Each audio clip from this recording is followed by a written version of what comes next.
Hey guys, what I want to do is just give a little introduction to fishing for bream on the flats and the shallows and amongst the mangroves. For those that haven't tried it before or want to give it a go or unsure how to do it, it's a heap of fun, especially on the high tide when you come up in the flats here. All the water comes through the mangroves.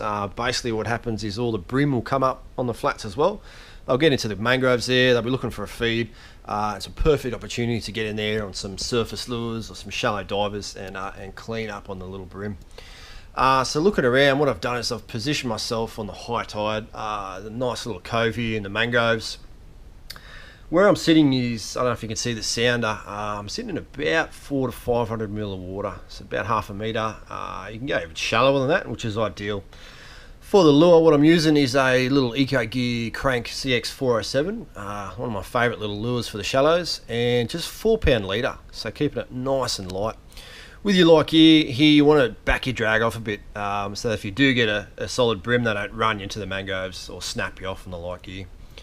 So when you're fishing here in the flats, distance is always king. So if you can cast with the wind, get a lot of distance, you'll get a lot more movement through your lure as well. What I've found is if you cast your lure up high, the bream will actually see it coming. A couple of times here, I don't know if you can see one there in the water, I've casted the lure up in the air and you can actually see the bream scoot across and they'll try and meet it before it actually hits the water itself. With the retrieval rate, I tend to go a slow to medium constant retrieve. You can put pauses in there as well.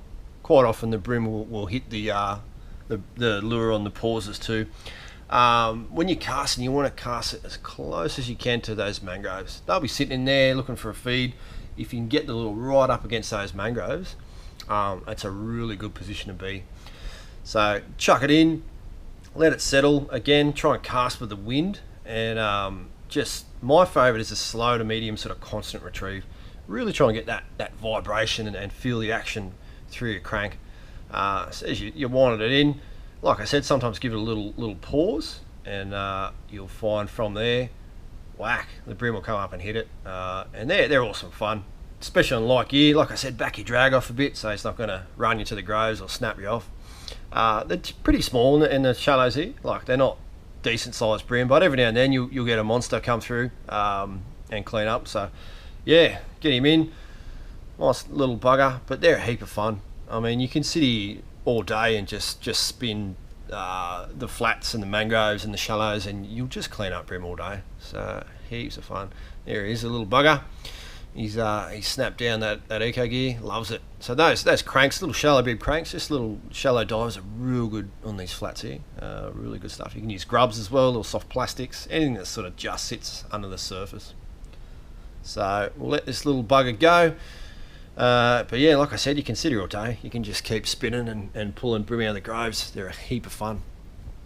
Cheers for watching, guys. Hopefully it's helped a few of you, or if you want to give it a go, yeah, get into it. Cheers.